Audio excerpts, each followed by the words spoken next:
Study models are plaster reproduction of teeth and their surrounding soft tissues that provide a reasonable facial smile of the occlusion of the patient.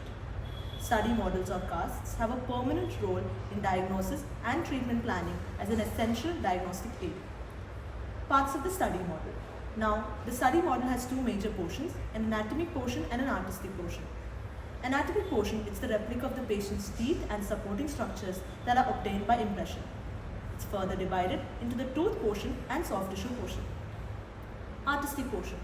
It's made while basing around the anatomic portion. The artistic portion supports the anatomic portion and orients it in a manner that is pleasing to the eye.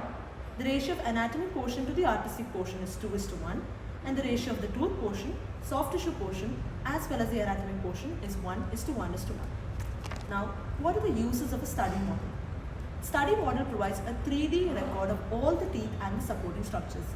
It helps aid in patient education and communication. It's also used to evaluate the treatment progress. Intra-arch irregularities can be easily analyzed through it. Inter-arch relationships in all three planes can also be evaluated. It's also used in mixed dentition analysis along with charts and radiographs.